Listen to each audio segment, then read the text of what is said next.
Nations Convention on the Law of the Sea, UNCLOS. When UNCLOS came out in December 1982, Somalia was among the first countries to sign it. And then in 1989, Somalia ratified it. And when it ratified it, what it did was it annulled, it nullified its own 1972 law, which said Somali territorial waters stretch 200 nautical miles.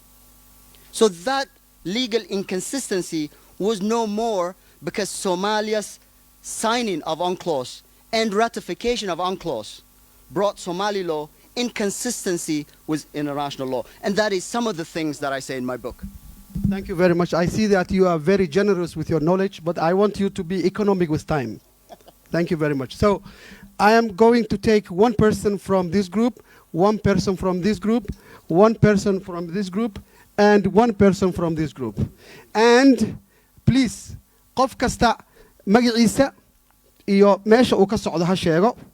Su'aashana hal su'aal kaliya ha weydiiyo. Waayo dadku waa badan yihiin, waxaan rabnaa inaan ka wada faa'iidaysano so that you can give others time to ask questions. Please be very brief, and you can ask only one question at a time. So this group, Zahra, this group, Abdullah aan ku soo noqday ninkaas ka hortaagay gacanta.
Can we say the international fleet who are here to fight the piracy are also a part of the illegal fishing in the Somali waters? There are reports that a number of NATO member countries whose warships are a part of anti-piracy programs have illegal trawlers beside their warship. Their warship fishing illegally in our waters. Thank you.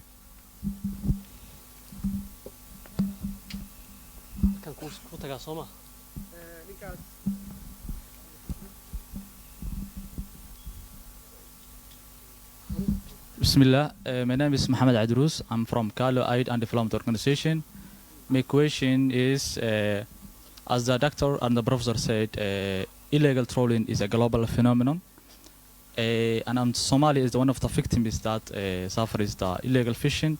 So my question is, as illegal trawling needs what they call comprehensive efforts and what they call enforcement, is the region Africa ready to tackle this problem jointly? Thank you.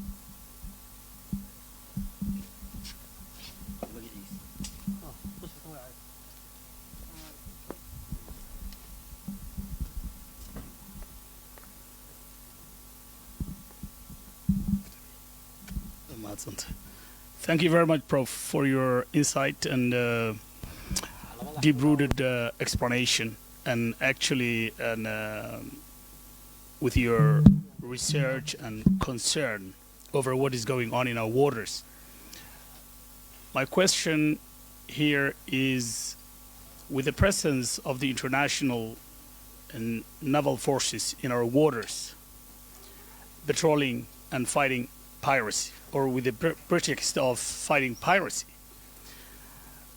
and with the presence of illegal fishing fleets in large numbers, does the international community or is the international community actually unaware of what is going on in our waters, or are they not taking that very seriously? And besides, for example, being ourselves a part of our problem with this contradicting or rivaling licenses and disagreements among ourselves, the Somalis, at federal level and member state levels, I mean, how could the international community be so naive, and the United Nations as well, and belittle what's going on in our waters? And the other concern is not only the illegal fishing. With this sophistication of industrial level factory ships presence in our waters, some of them being suspected belonging to the European Union themselves. I mean, how could that happen? How could, for example, the WTO not see and take that issue seriously and see into this? Could this be considered as an organized crime itself at state level or maybe international level? I mean, on what can we do, for example, we Somalis, besides solving the underlying problems you have mentioned and I have just mentioned, are there other ways we can approach to solve this problem? Thank you very much, Prof. Thank you. And by the way, Awad is multilingual. You can ask him questions in Arabic, in Amharic, in English, and in Somali. I don't know. If I were you, I would look for a job at the UN. I'm not sure if they'll pay me enough. So thank you very much. Thank you all very much for your very important questions. I'll start in the order they came, so I'll start with Zahra. Which countries are involved in IUU fishing in Somali waters? Well, all the reports indicate or blame Iran and Yemen, and that is not untrue. What most of the reports do not tell us, and we are hard-pressed to know also, is what happens in Somalia's international waters, what happens in Somalia's exclusive economic zone, at least beyond the protected 24 nautical miles. And in those waters, many other countries from as far east as China and as far west as Spain are believed to be operating there. But it would not be appropriate and possibly an opening for legal case for me to stand here and tell you without hard proof this and that country are involved in illegal fishing. Part of knowing who is involved in illegal fishing is the challenge. And there are mechanisms whereby the identity of these fishing boats and industrial scale vessels, as the gentleman behind me said, are hidden. Mind you, this is the third most lucrative, illicit or illegal business in the world. Abdullah's question, are foreign fleets that are fighting piracy complicit in IUU fishing? I do not think so. I do not believe so.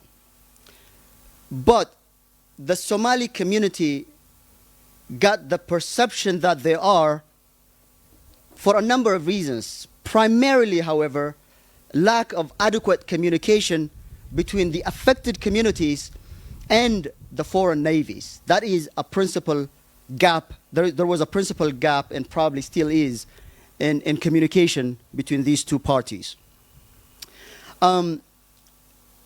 These are militaries, and anyone who is or was in the military knows how the military works. You do not do a single thing outside of your mandate. And your mandate is given to you by your home country or by your coalition. It could be NATO, EU, NAFOR, or your individual country. And the individual countries, again, as my brother at the back said, Mohammed said, the vast majority of them prefer to look the other way. Because either illegal fishing or illegal fishers control the politicians, and or illegal fishing is so lucrative that they don't want to do anything about it. Although in their books, illegal fishing is illegal, or IUU fishing is illegal. The vast majority of these countries have signed treaties banning illegal, unreported, unregulated fishing. Okay? There was one incident that inflamed this sentiment among the Somalis. Excuse me. And this involves a Spanish fishing vessel called Alakrana that was captured by Somali pirates. When ransom was paid and the ship was released, Spanish warships that were part of the EU-NAVFOR counter-piracy operation escorted the ship into safety. So, is it deliberate? I highly doubt that the EU-NAVFOR was out there to protect illegal fishing or to advance illegal fishing. But there is clear lapse of judgment on the part of EU-NAVFOR to have that kind of escort to this ship that was captured by pirates. So, lack of communication, at least one case that I know of coincidence and lack of judgment, and mandate are the three factors to take into account in answering your question. Muhammad, is Africa ready to tackle this problem jointly? Well, Africa has a lot of problems, but it also has a lot of opportunities. Unfortunately, those opportunities have not yet reached the level of coordinated anti-IUU fishing operations or activities. But hope is not lost. IGAD has some activities on this issue. The Indian Ocean Tuna Commission is one mechanism that has a number of African Indian Ocean coastal countries. And there are other civil society, scientific, and environmental groups that join or that bring members from multiple African countries that are actively tracking IUU fishing in African waters. So, has it reached an effective level whereby the highest levels of government work together or harmonize their policies? No, it has not. But there are works on the ground going on. And finally, Muhammad in the back. So, partially your question overlaps with Abdullah's here. How do these two coincide? That is, the anti-piracy fleets and foreign illegal fishing. Well, they coincide because the fleets, the anti-piracy fleets, have not had a mandate to monitor or do something against IUU fishing. The difficulty of identifying what is legal and what is illegal aside, if these militaries, if these navies do not have a mandate, then we cannot blame them. We can blame the countries that are sending them, or we can blame the coalitions that are sending them. Not just us as individuals, but also our respective representatives in parliament and our respective governments as well, be it in Garowe or Mogadishu. Like I said, IUU fishing is very lucrative. No country openly supports IUU fishing, but when a country, 60% of the subsidy that a country gives to its fishing fleet is intended to advance its capacity, which is already very advanced, what it's telling its fishing fleet is that just do it and don't get caught. Okay? And so, what can we do? I really wish I knew. But baby steps are important here. Let's get our house in order is the first thing that all affected African countries need to do. Specifically in the case of Somalia, Puntland, and all the other member states need to have a transparent mechanisms of granting licenses in a that can sustain the fisheries. They have to combat corruption in government and out of government. And they have to harmonize their licensing and fisheries practices, not just with the next door state, but also with the federal as well. And again, here, it's not doom and gloom. There was an experimental agreement between the federal and the member states that unfortunately has lapsed and it's yet to be replaced. This is the 2019 agreement by which the federal government would keep about 29% of the proceeds. Puntland, because of its longer coastline and concentration of fisheries, keeps, I think, 18% of the proceeds, and the other states take their proportional share. That is an important baby step that has to be maintained, but unfortunately has not been maintained. I thank you very much. The first round of questions has taken 14 minutes. So imagine if everybody is asking questions. It will take like 3 days instead of 1 hour, which is the normal schedule given to this session. So we are assuming that, of course I'm right, not say assume, I am right to say that it's not only Awet who has experience in this, or information or knowledge.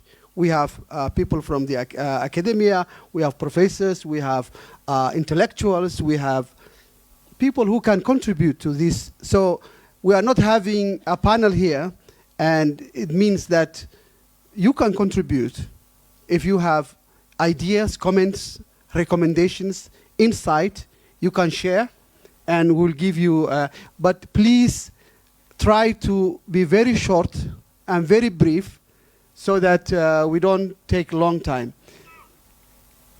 Abdul Qadir, second. Abdul Qadir. Professor, group kan. Ragi. And gabadha ka bilow. Maaskee qabta Abdul Qadir ku xiji, Professor ku xiji.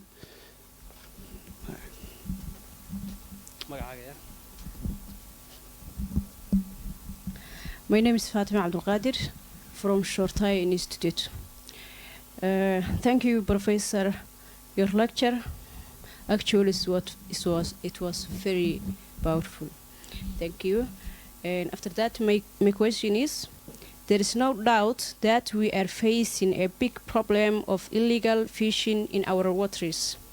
Can this be considered as an industrial level organized crime? Thank you so much. Thank you. Abdul Qadir.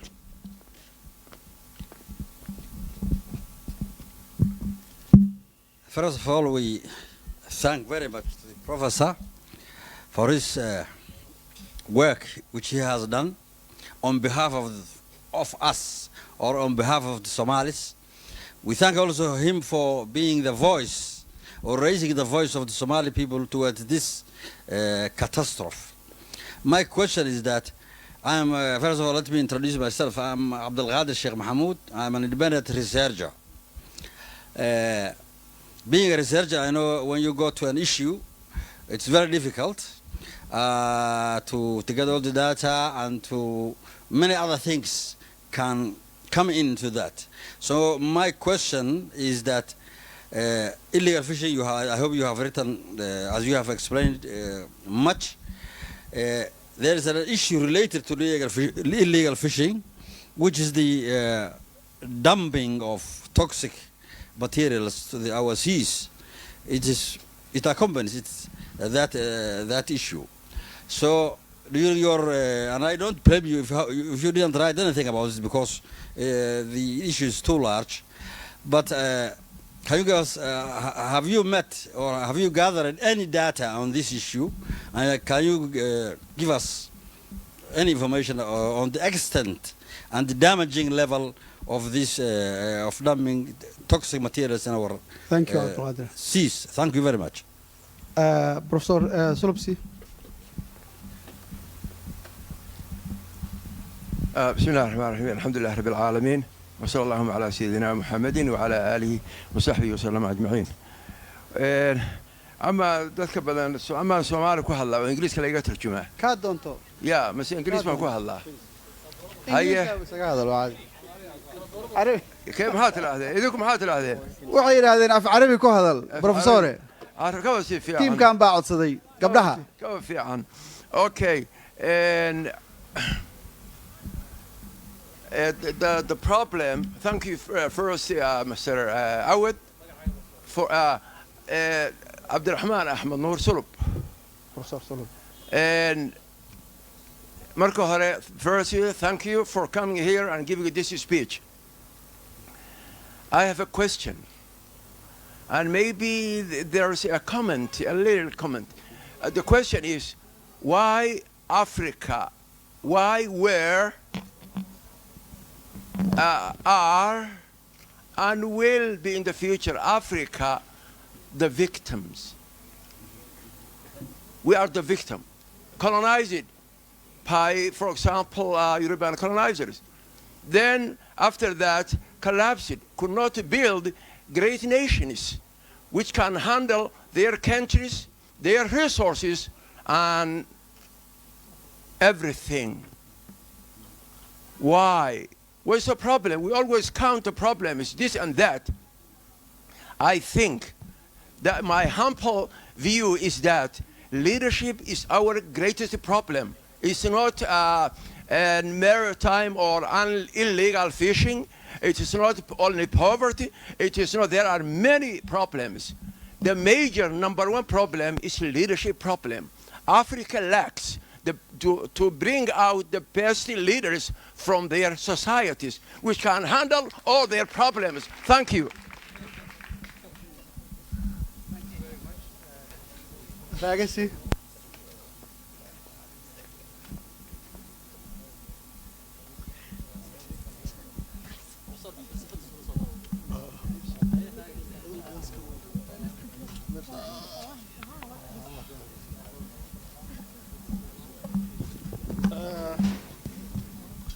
First of all, thank you for producing this big research, which was really useful, and we have learned a lot from it.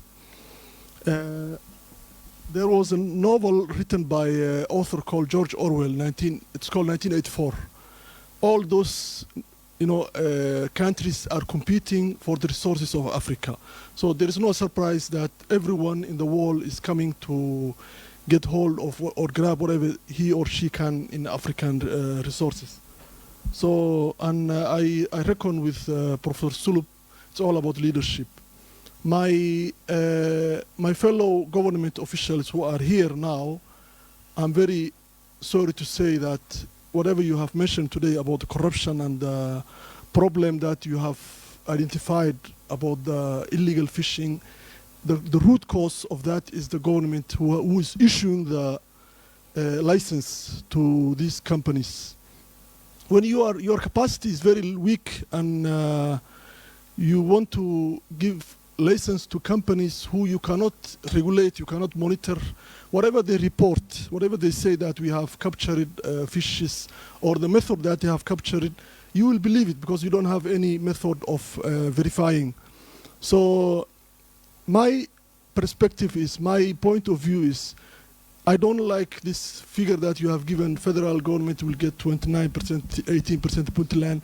I mean, it's totally nonsense. I believe that all fishing by foreign countries giving to them license should totally be stopped. And I urge ministries and government authorities who are here now to take this message to the big boss. Because this is the only way we can get rid of it. If you go to Bandarbayla, if you go to Ale, by this time, by 6 o'clock in the evening, you will see all the ships coming to the shore. They come to the coast coastal side, and the night it becomes a night. The sea becomes a night. You must have seen this when you were doing the research. So you cannot say that I will regulate and I will get this much percentage. I remember one of the ministers, the most, I salute him whenever I see him. He's called Abdurrahman. His father used to be vice president of Puntland. He was the minister of fishery in federal government. He's the one who refused to give this license, and they ganged up against him and they threw him out. Rage, can So you this please is my message now is to the government and okay.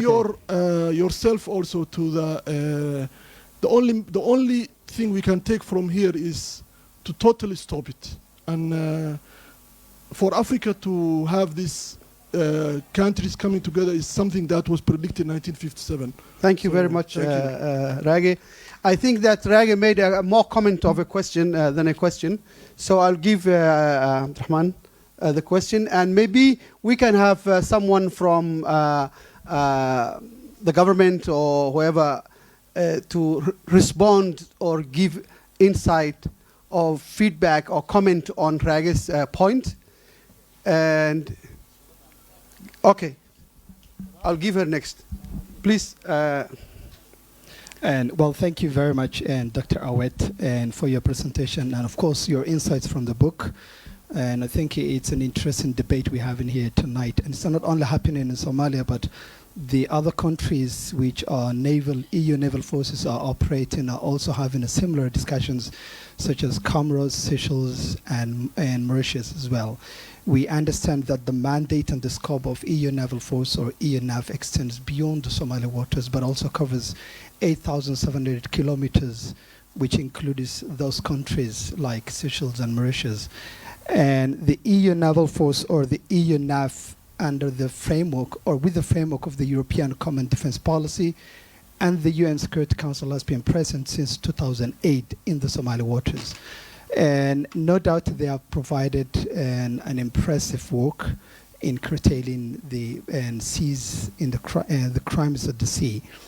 But I just wanted to raise, and I'm no expert, but a concerned citizen like yourself, and the mandate of the EU naval force or the Atalanta operation currently operating the Indian Ocean is coming to an end in December this year. It has been extended 2020, but it's coming to an end this year.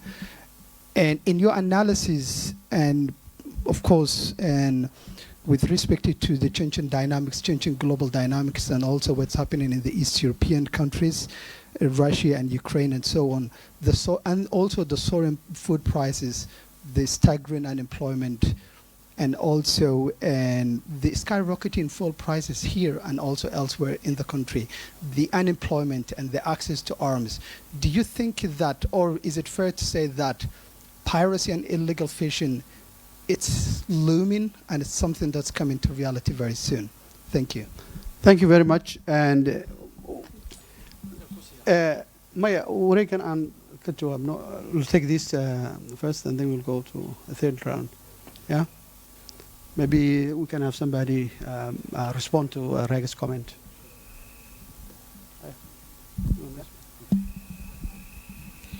I will try to be briefer than 14 minutes. I'll also try to answer in the order the questions came, so I'll start from Fatima. Can IUU fishing that's going on be considered industrial scale crime? Absolutely it is. So that's my short answer. Abdulqadir, thank you very much for your kind words.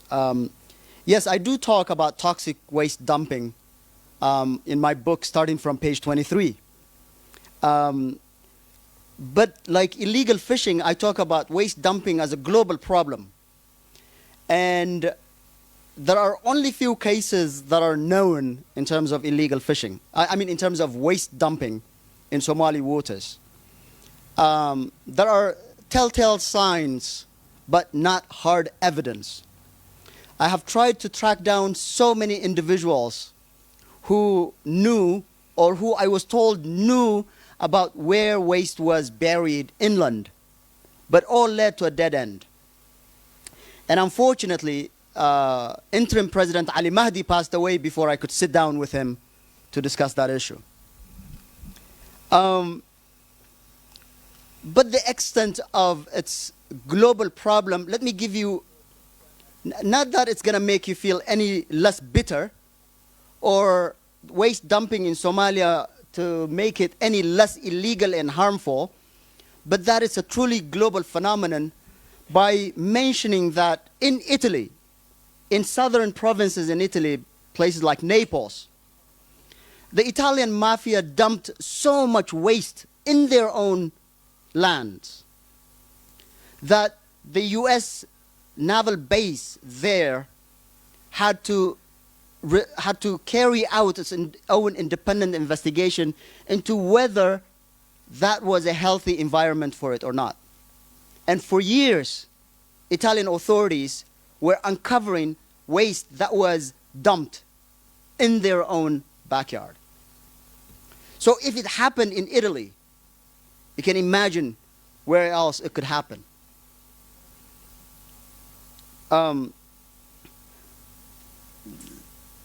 There was a Somali scientist, chemist, I believe, Mahdi Ayad, I think. I have him in my book. Wrote an extensive report on waste dumping in Somalia, but the issue kind of faded, and no environmental group or no country would dare to investigate the few canisters that washed up the Somali waters during the 2004 Christmas tsunami. So that also tells you that this waste dumping problem is a deeper global problem beyond Somalia, and it's hard to combat at a local level. I'm sorry, that is as much as I could say on the topic. Professor Sulub, thank you very much. Why was, is, and will be Africa victim? Well, I'm not sure that Africa will remain a victim. I am a little more optimistic that Africa will not remain a victim. But why it's a, well, I talk about a whole, I teach a whole course over a whole semester. You yourself being a professor, you know what I mean, on this very topic. So I'm not going to bore you and the rest of the audience on why that is the case. But yes, leadership problem is one of them. The other is lack of institutions. And unfortunately, do we elect our leaders on the promise of institutions that they will build, or because they belong to my group or that group or whatnot? What is the basis of our electing our leaders? Or, in the case of Somalia, selecting our leaders, right? So, and then when they run for another term, do we judge them on how much they built in institutions or how many institutions they built? Or do we judge them on an individual case, or again, on what group they belong to? So even we as citizens are partially complicit in this problem. I hate to cut you in short. Yes, am I talking too much? But I think that we need to move on. Okay. And want to do this yes. question. Ragib brings up a very important point that I cannot jump. I'm sorry. I would like someone from the participants to respond or give reflection on. Okay. So, before the collapse of the central government in Mogadishu, fishing practices were such that, and had Ali Farah been here, he would have been the best person to tell us this, because he was a senior government official in Mogadishu on fisheries. When licenses are issued, there is a fee that the fishing companies pay for the license, and then when they finish fishing, they report back to port, to Somali, to their nearest Somali port. And an authorized government official gets on board, inspects the catch, and accordingly charges the ship and makes sure that the ship followed the rules in terms of the catch, in terms of the amount that it's allowed. And it charged the gross fee. It's a discounted price, but a price nonetheless. Only then would that foreign vessel be free to sail out of Somali waters to wherever it docks or it came from. Unfortunately, that is not happening now, and neither Mogadishu nor the federal member states have developed the capacity and, quite honestly, the interest to do that. So that is something that all Somalis need to work on. Bihi, you bring up a very important question, and one of the things that I conclude my book with is the fact that Somalis did an excellent job in fighting pirates on land. And I do not take credit from the foreign fleets or navies in Somali waters.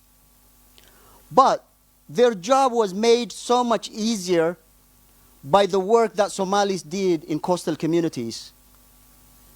And you measure that by the decline in the attempt. Okay?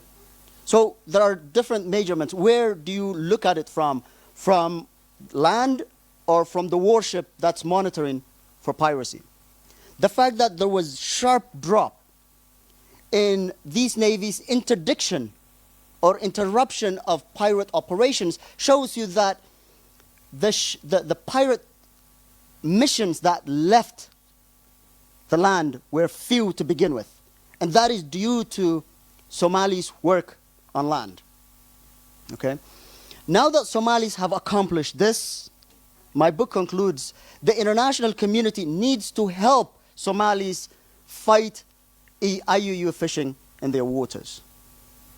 Should they fail to do that, it's only a matter that piracy returns in one form or another. So I'm not prophesying here. I'm not projecting or predicting. I'm repeating, again, amplifying what Somali counter-piracy officials told me. Some of those who led the anti-piracy efforts on land here. Once they saw how illegal fishing exploded with the end of piracy, the industrial scale crime got worse, as Fatima said. These counter-piracy officials felt betrayed by the world. I'm not going to say who, but one of them told me, if pirates came now, we would advise them to do their job better. Thank you very much, Professor. And I think this time we're going one round of comments instead of a round of questions. I want to encourage people to give comments and reflections, recommend, and not only ask questions. Some people have ideas. I'll give you. So, any comments? Who has comment? You have a comment? Okay. Labo? Gabadhaasan siinaya. And iyo ninkaas. Okay. So, tell me, comment haya, comment. Gabadhaa comment bay haysaa? Adiga su'aal miya? Qofkii halkan yawe. Adiga ma su'aal ba? Su'aashu waa igu kaadinaysaa. Aniga waxaan rabaa comment. Yasmin, adiga comment ba haysaa? Yasmin a comment. Adiguna? Yeah? It's a comment also. It's a comment. Adigana waa comment? Yes. Labadiinana waa comment. Gabadhaa iga bilow. Assalamu alaikum Okay, adiga warahmatullahi wabarakatuh. no problem. My name is Farha Hassan, I'm encouraging and people. I would like to thank you, Professor Awad, for being here tonight. My question is first, Do you have your books You said tonight? you will have a comment. Let me finish, Mukhtar, if you don't mind. Aye. Okay. You have your book here. Is it for sale? And you have it for sale tonight. The other thing is, my comment is I would love PDRC to add on their webpage or on their Facebook page all links and all researches that Professor Awad has referred to tonight so that we can have it for future reference. Thank you very much. Thank you very much. That is lovely. So brief and concise. And go ahead.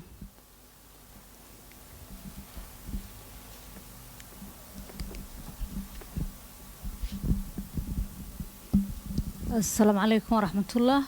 Thank you, Professor. My name is Nawal. I'm a school teacher. What I will recommend is the federal government and the member state should allocate subsidies to the fishing sector. Thank you. Thank you very much. Comment? wiilashaas comment igu dhiib Cabdifatax iyo wiilasha dambe kulli commentiga saas oo kale hadaad u gaabisaan kulli commentiga waa idinka wada qaadaynaa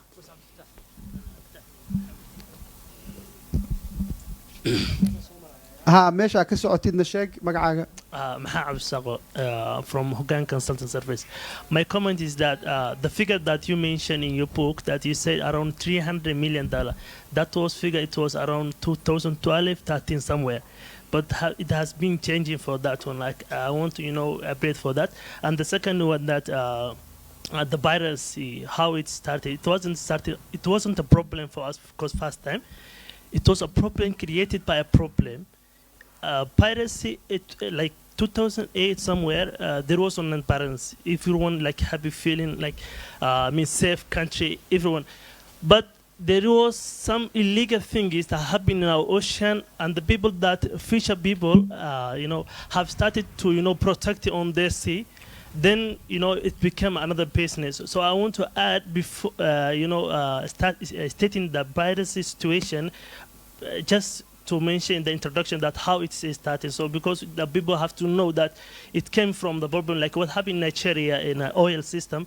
That oil system, there's some people are looting there. Mohammed, thank you very much. Okay. I think you made two good recommendations, comments. Be brief. Assalamu alaikum warahmatullahi wabarakatuh. My name is Muhammad Isa Hussein from Shortai Institute. I would say thanks and Mr. Awad for being here and presenting a very heartwarming and lecture. I would say if African communities or African leaders come together and make general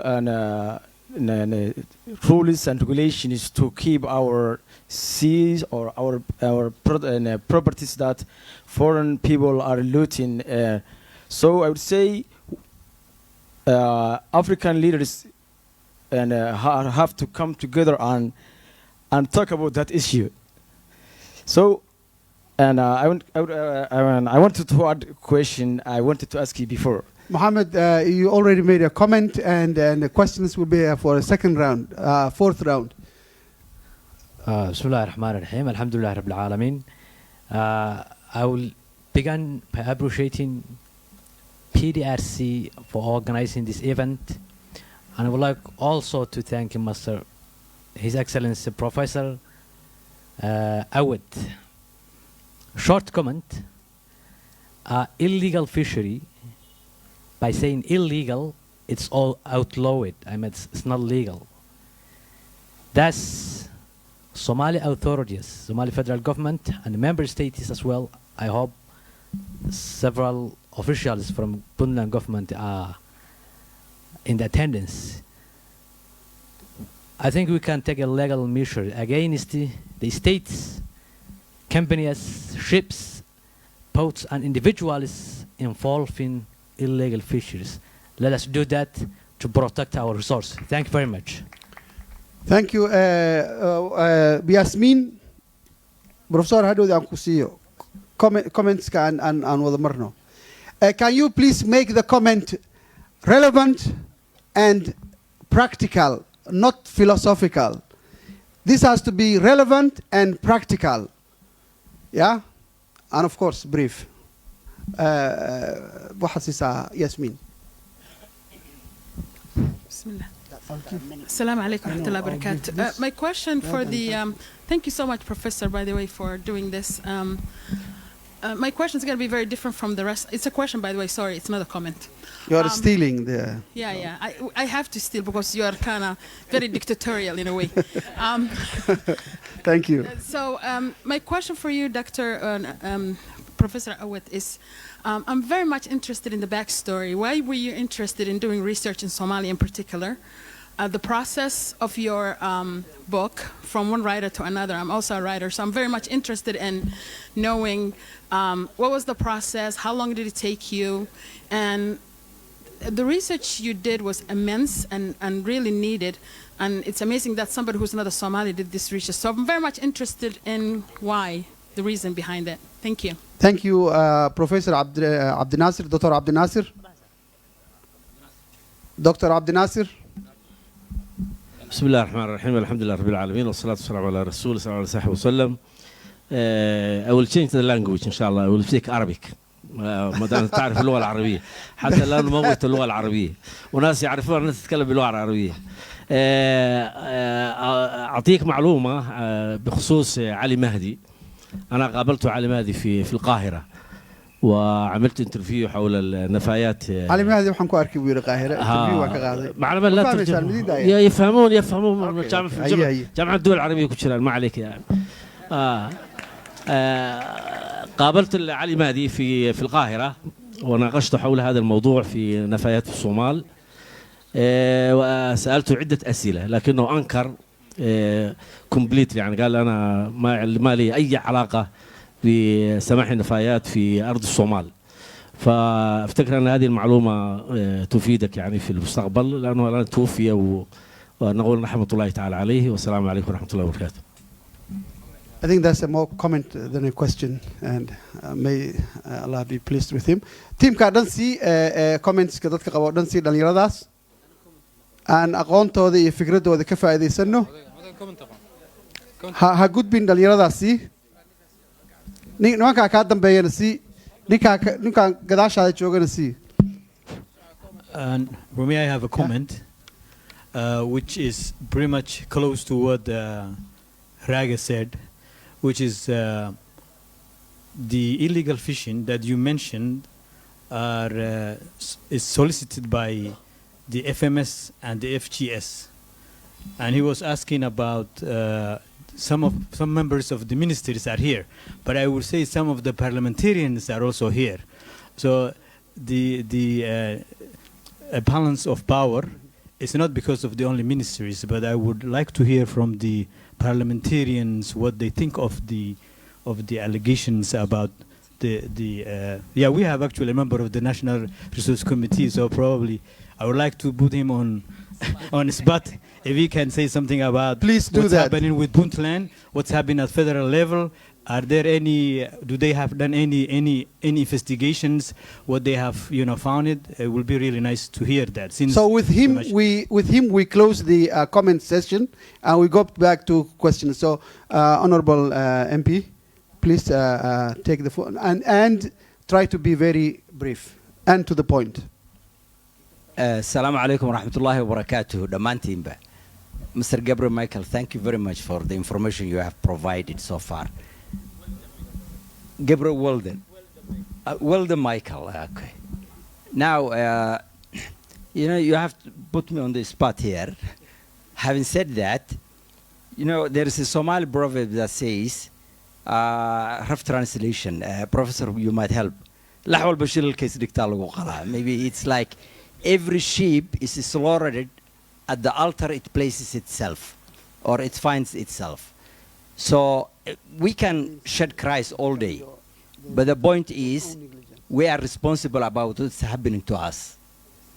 If we go back in 1985, there was a study that was made along the confluence of the Red Sea and the Gulf of Aden area.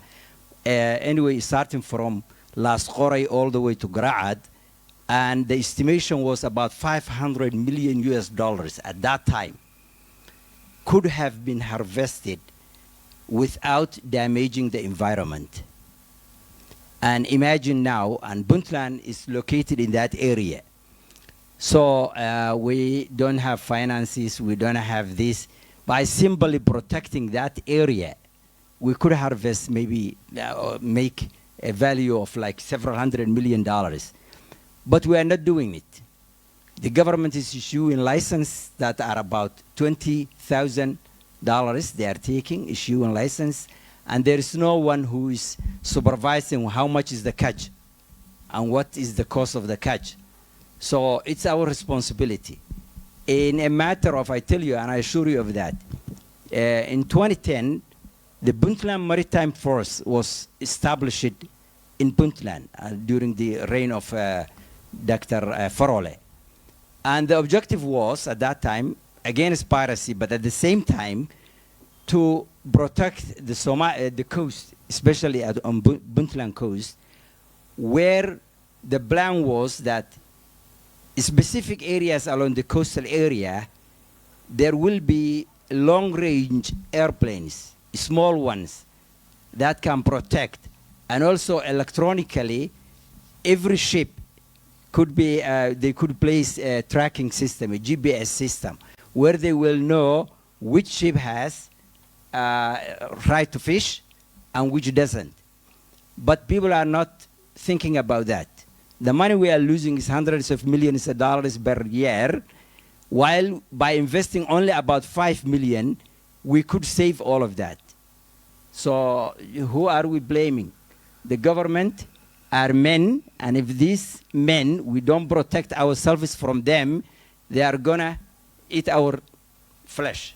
So with that, I said, I'm Thank done. you very much. So I don't think you have a question to answer now. Yeah.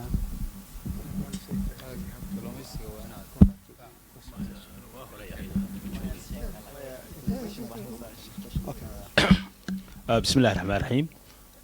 I want to speak Somali because English was spoken, Arabic was spoken too, so Somali is alone here. Anyway, magacayga Cali Xirsi weeye, waxaan ka socdaa private sector-ka. Marka hore waana comment waxaan sameynaya maaha questions maahan. marka ugu horeysa waxaan rabaa inaan u mahadceliyo sidii dadkii kale ugu mahadceliyeen presenterka Professor Awad. Thank you very much. intaa kadib waxaan rabaa wax yar inaan saxo markii aad presentation-ka sameynaysay waxaa ku dartay Somalia coast line distance-keedu inuu roughly yahay 3,200. waa laga yaabaa meel inaad ka soo akhriday, laakiin waxa weeyaan Somalia coast line-keedu distance-kiisu waxa weeyaan 3,333.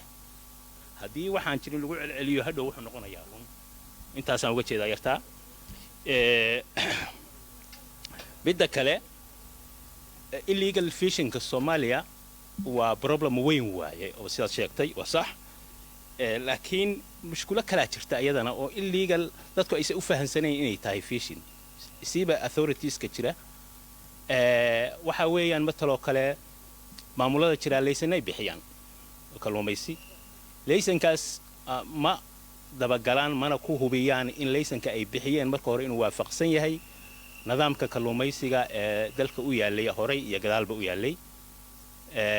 authority-na uma leh awoodna uma leh mana maaragtay u arkaan inay mas'uuliyadooda tahay say u badan tahay. halkaas marka gray zone baa ku jira.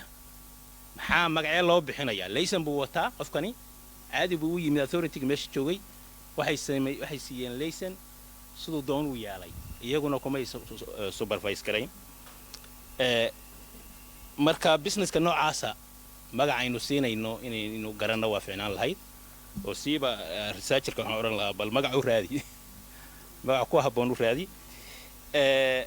waxaan kaloo rabaa inaan ku daro dabcan waa sax solution-ka IUU-da waxa weeyaan in la helo dawlad responsible oo mas'uuliyaddeeda qaada iyo ummad ku baraarugsan iyaguna dawladda laftigeedu inay iyaga u adeegayso oo ku controla muxuu ahaayeeto inay mas'uuliyaddeeda gudanayso in kale.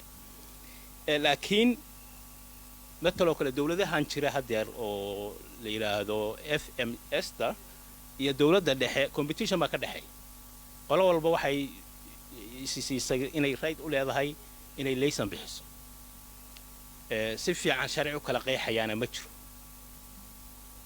لنا أبي وحي كتها هي بوستيف أنا قاعد أكتدي لنا أي بوستيف كتها وحوي إن competition كاسوح وكينا يا ليس إنك وستيد إيه بحيو بيجو ما أقون سنة marka limitation buu yeelanayaa qofkii halka laysan ka soo qaatay inuu across the maaragtay cost uu ka kalumaysto taas waa dhinac positive laakiin wax lagu talagalay maaha wax iska dhacaya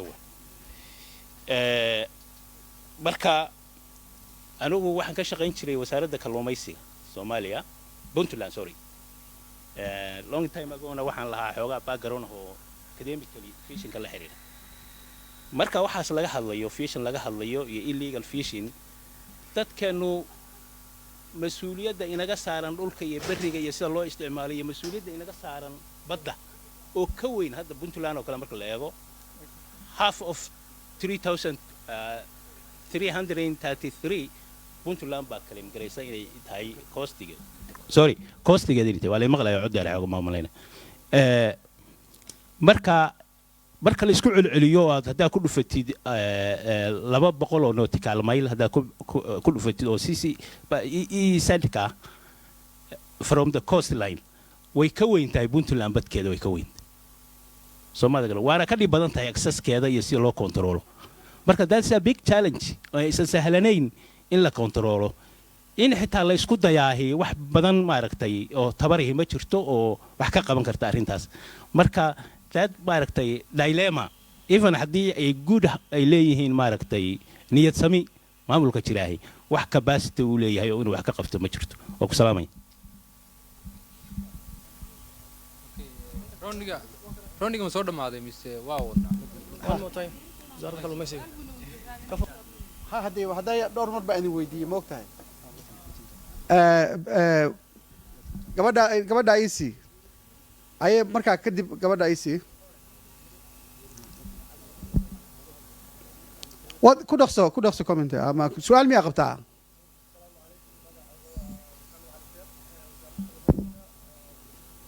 microphone ku ka dansan yahay Malayna Maxamed Okay. Magacay waa Maxamed Ali Sheekh, wasaaradda kalluumaysiga, Chief Scientist. And I would like to ask the professor the solution to the AAU. Can we have DNA testing to the fisheries in terms of, let's say, in our artisanal fisheries or the demersal sector, that if we find our fish in international markets, that we can own it or we can discard it, because I'm talking about the solution right now instead of just that's it. Thank you very much. Kali, soo qabo microphone. Gabadha is wasiiradda sorry raalliga ahaw in badan wasiir.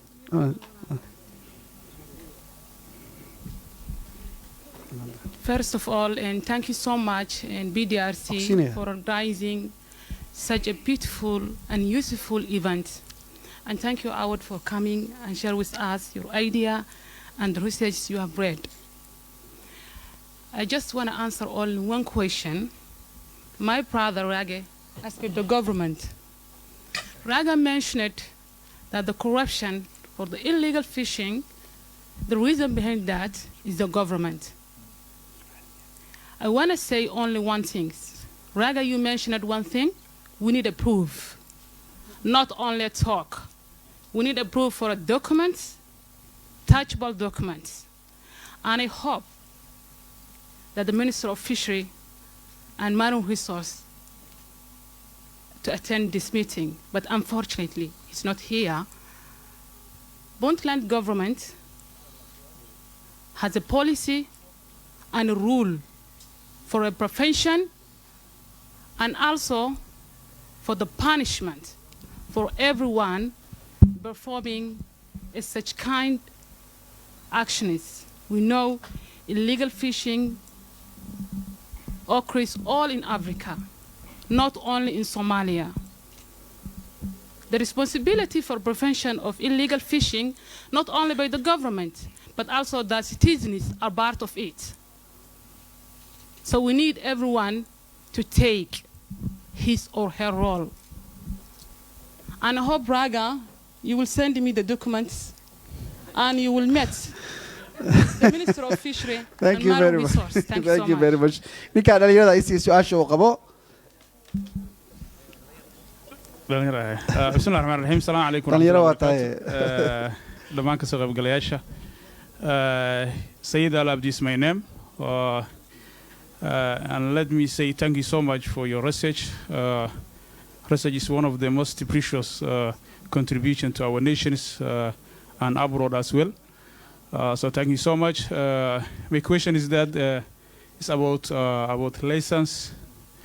When I was working fishing projects in Puntland, I have seen the coastal districts and villages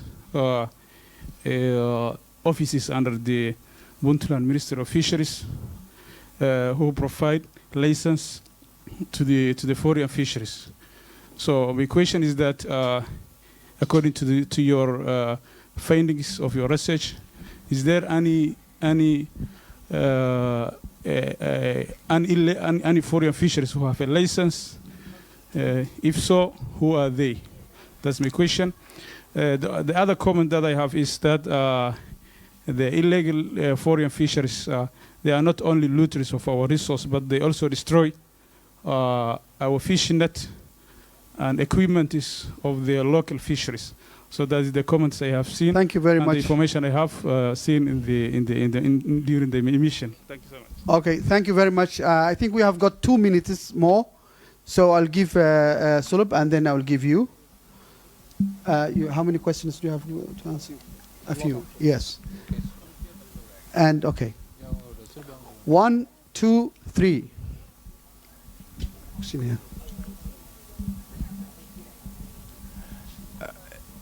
السلام عليكم ورحمة الله وبركاته. مركان سوماليا ku hadlaya xogaa u turjumaado raaliya. Ciidamada badda Soomaaliya ma leedahay hadda? Jawaabtu waa maya. Ciidamada badda mal windu dhow Sarisan ba. Soomaaliya ba iska leh. Okay, way. Committee waxa weeye issue laga hadla issue hadda Soomaaliya bad baa maaragtaa la xaalufiyay kalluunka laga dhabeeyay wax laga dhabeeyay qashil lagu qabay Soomaaliya waa issue weeye marka anigu waxaan ila tahay warkii iga raali ahaadana waa ku soo noqday livin ariga miyuu ka baxaya LIPIN livin ha waa erey waa acronym oo English la soo gaabiyay elku wuxuu u fadhiyaa waa leadership ayduna waxay u fadhidaa hore institutions Piduna waxay u fadhidaa principles ayada mara issues and kuna nation marka su'aashu waxa weeye issues baad ka hadlayna waa ayada dambe oo ah mashaakil iyo problems taagan haddii aan hogaamiyaal heer sare ay jirin institution heer sare ma dhisaya kii badda oo dhan inaan halano institution waxa weeye khatar military aan loo dhawaan karin satellite wax walba leh ma dhibisa karnaa maya institution ma dhisi karno hogaamiyaha markay dhismaan bay institution dhisayaan kadibna waxa hogaaminaya principles oo corruption oo dhan baa laga waayay Afrika khayraadka ugu badan waxa baabiya waa corruption weeye xukunka baabiya corruption kaasa meesha ka baxaya. Thank you very much, Professor. markaasa meesha waxa noqonaya issue waa marka loo soo dhacaya oo hadda ka hadlayno issue waan ka hadlaynaa leadership ka hadlaymayno principles ka hadlaymayno institution ka hadlaymayno kuwa markii la dhiso midba miduu ka horeeya institution lama dhisi karo hay'ado iyo wasaaradda iyo military iyo marine lama dhisi karo haddaan hogaamiye heer sare la dhisi. Thank you very much, Professor. Aqoon badan inaa u leedahay markhaati baan ka nahay waa ka faa'iideysanaynaa ninka IC waa idinku xijinayaa waa soo xiraynaa waxaan dhaafnay 2 daqiiqaan gudubnay jadwalkiina loo qabtay marka waa ku xigaysaa adaa ku xiga.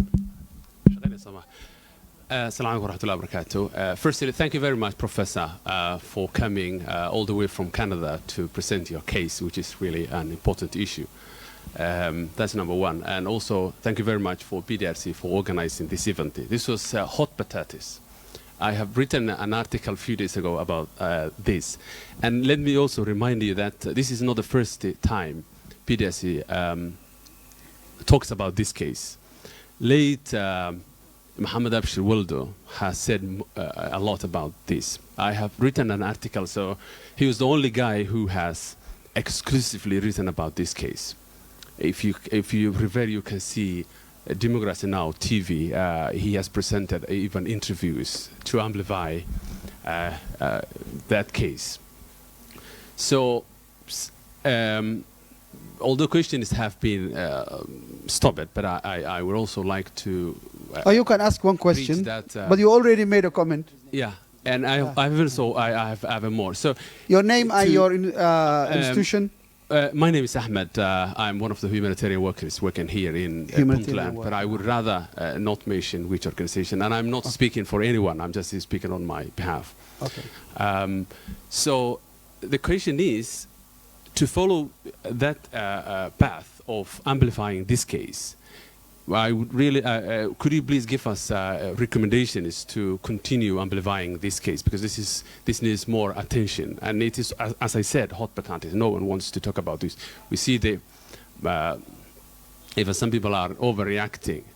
So, having said that, please allow me to share with you an anecdotal evidence in Somali language, in the interest of the majority. So, and kiiska aan rabo inaan idin la wadaago oo Soomaali ahaan arrintan waa horta arrin u baahan raalinaada hadday waqti badan qaadato arrin aad u ma inoo soo koobtid baan jecelnahay way laba qof baa ka dambeeyay inaan soo xirnaa rabnaa please iga raali ahaada sababtoo arrintaani waa arrin xasaasiyadeena leh dhibaato weyn ayna ku haysa oo u baahan in waliba waxaan codsanayaa PDRC ka codsanayaa in debate laga furo, because we already see inaynu aynu hadallada isku celin yani aragti kala duwan qabno. marka waxaan idinka codsanayaa in debate la sameeyo oo arrintan laga doodo. wasiirada adoo iga raaliya wasiir anigu arrintan rabay inaan la wadaago waxa weeye 92 aanoo markaa 12 sanadood jira, because sometimes the stories are good. waxaan joogay magaalo ka mid ah xeebaha Puntland. waxay ahayd xilli isku aaday colaad iyo abaartii ugu xumayd hadda lagu jiro waa faminkii aynu isla garanayno 91-92 combination aad u adag baa jiray. waxaan xasuustaa markaa 13 jir meelahaas baan ahaa. waxaan ku noolaa magaalo xeebaha Soomaaliya ka mid ah hadda aanan magaceeda idin sheegayn. waxaanu samayn jiray baddu cidi garanaysa habeenkii waxa la yiraahdo habso ayay samaysaa, way soo durugtaa, waxay timaadaa qarka. markii muddo la joogo subaxdii barqadii noqotana way noqotaa. marka aanu badda dabaalo aadno anagoo yar 12 jir meelahaas waxa dhici jiray meelo qorofo la yiraahdo oo biyuhu ku haraan cidi badda taqaana ayaa garanaysa. marka baddu noqoto waxa ku hari jiray kalluun dhowr kiilo ah, laga yaabo 3 kiilo 4 kiilo inuu yahay. markaanu dabaalano oo gaajoonno ayaanu taraq baanu qaadan jiray bes. waagi dambe waanu baranay. markaasaanu intaanu dab shidanno kalluun meesha ku haray markii baddu ka noqoto inta qaadano ayaanu dab shidnaa, waa dhex dhignaa, hal doc baan ka cunaa aniga nin wiil yar oo saaxiibka ah. inta kale waxaan uga tagnaa shimbiraha iyo bahalaha kaleeto. anigu waxaan ku jiraa qurbi joogta waddan ku soo noqotay 12 sano kadib ayaan soo laabtay. waxaan qaatay call box meeshiina kuna soo dabaasho kalluunna ka soo qaato markaan soo laabanayo. marka dhulkii baan tegey, markaan hawshii soo dhamaystaan waxaan ku yiri kalluun baan rabaa. markaas qofku wuxuu aan u dirsanayay gabar baan u dirsanay, waxay u malaysay inaan ka dalbanayo kalluunka aan rabaa uu yahay macnaha midkan qasaca waa la helayaa baa la diyaar weeye. goorta baxayna ku yiri kalluunkii baan rabaa intaas soo magaciiso bahalka la igu guro. waxa la igu soo guray oo la ii keenay kalluun qasacaysan oo Taiwan ka yimi oo laga yaabo in inta Soomaaliya laga xaday dib loo soo warshadeeyay oo Soomaaliya dib loogu soo ceshay. iyo halkaasay maraysaa maanta. hadda caruurteenna gaajo u dhimanaysaa, kalluunkeenna dawanana waa la dhacaya, waana ku kala aragti duwannahay. halkaasay maraysaa. marka sheekada waxaan idin la wadaagayaa arrintu meesha ay marayso. shalay say ahayd dad badan baa weli xeebihii ku nool oo waxba aan haysan oo waxay cunaan haysan. dad kale ayaan intay qaataan caruurtoodii u qaadaya. welina ma acknowledge garaynayno, waa ku kala aragti duwannahay. marka issue-gaani haddee waxa weeye aniga aad buu ii taabanay xogaa waxa leeyahay emotion-kayga aad maaragtay waan arrinaan muddo ku dhex jiray run ahaantii marka aad baa u mahadsantihiin PDRC inaad arrinta tan oo baradho kulul ah oo cid ku dhici kardha aanay jirin inaad dadka isu keentaan issue-ga aad wajahdaan aad iyo aad iyo aad baad noogu mahadsantihiin thank you very much ninkaasaa soo xiray dhalinyarada bas noogu dhaqsada marka 7 minutes baanu dhaafnay Assalamu alaikum warahmatullahi wabarakatuh. Thanks to PDRC for making sure that this gathering is fruitful, and thanks for Awad. I am Faisal Matan from Center for Research and Professional Studies. I'm a researcher, so I just wanted to understand more about the descriptions that I have seen in the book that I have now on hand, written by my friend Awad. So the question first, before coming to the question, I would like to emphasize more about my issue, to understand more about the contemporary challenges confronting in the Somali fishery sector, and to know more about the implications of the maritime security. I would like to know more about the following two questions. The first one is what practice constitutes IUU fishing and fisheries crime in the maritime fisheries sector in Somalia? How do these practices affect maritime security at community and national level? Thank you very much. Ninkaasaa su-aasha ugu dambeeya ama comment baa leedahay mise su-aal? You have a question. Okay, please.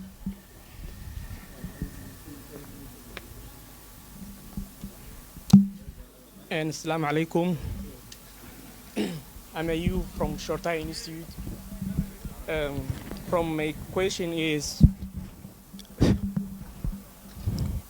why wouldn't countries whose vessels are legally fishing in our country hold their vessels and mafia-like companies accountable for the trespass?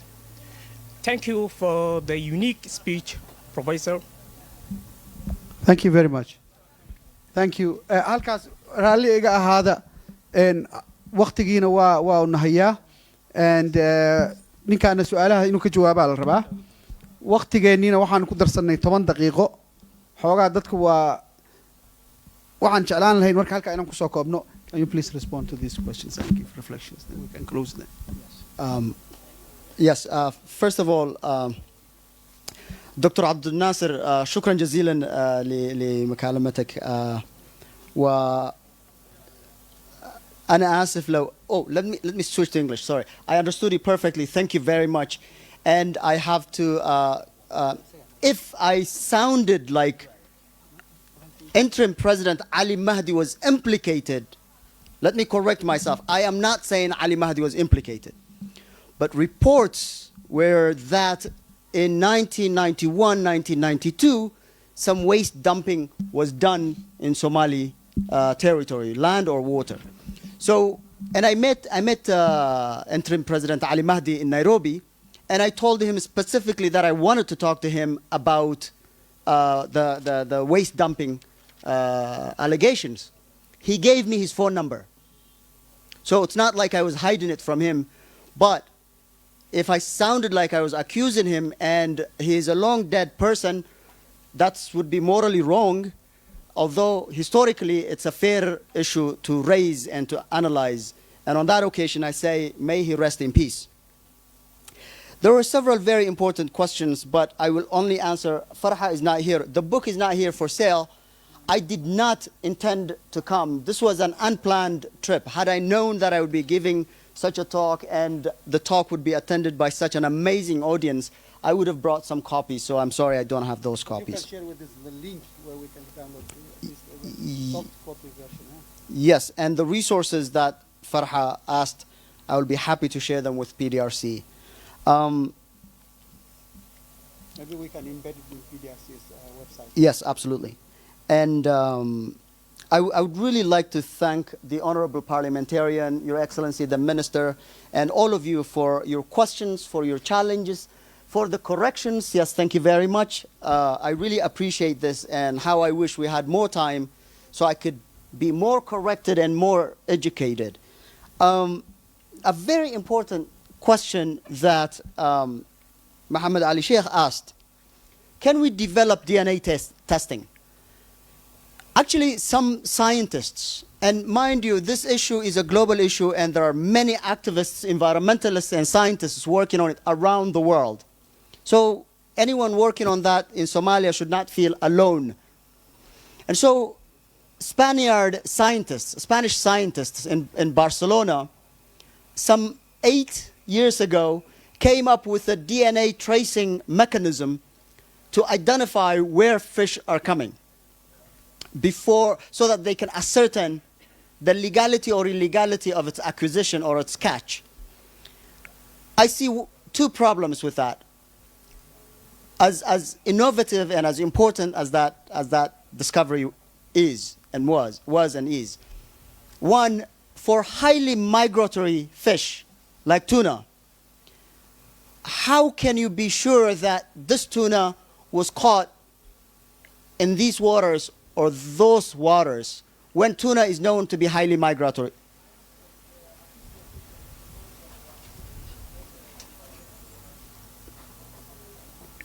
So yes, so I am not a marine scientist, but from my reading of that discovery, it is possible, but it may be a long way before that scientific sophistication could be deployed on the coast.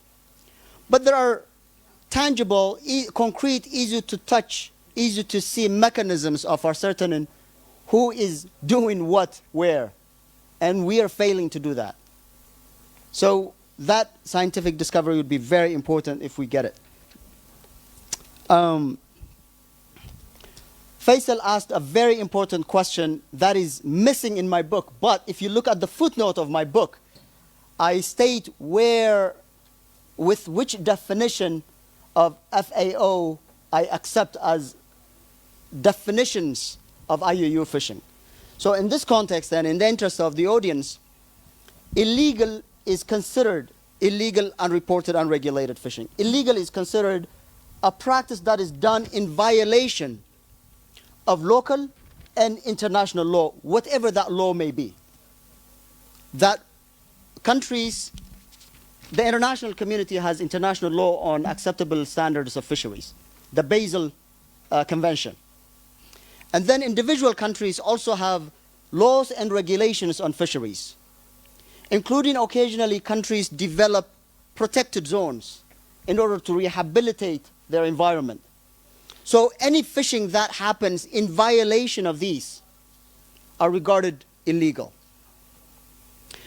Unreported is straightforward, unreported. Even if it's a fishing vessel that has the license, if it fishes and goes, its practice is unreported. And the reporting is very important because that's how you can monitor if the catch is sustainable or not.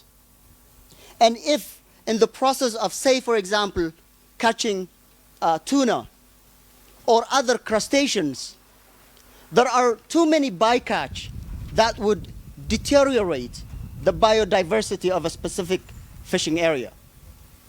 And unregulated is also, as it is, unregulated.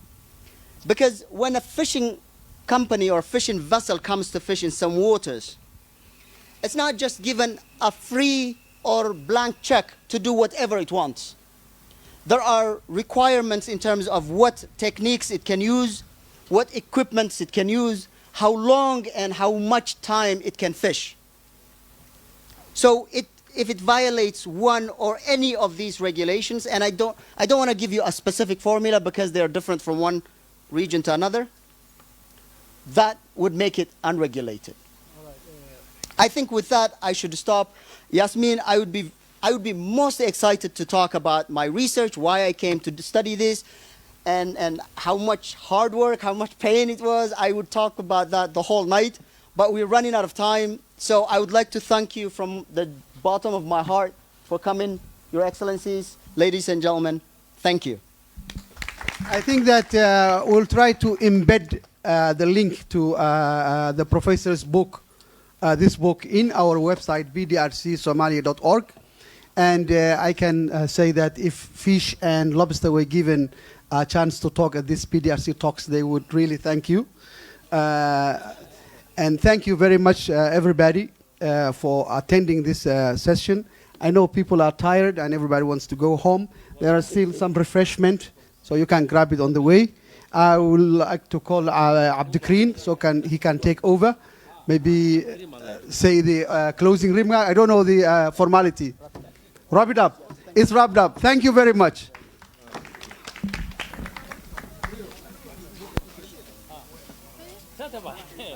Very good. Very good.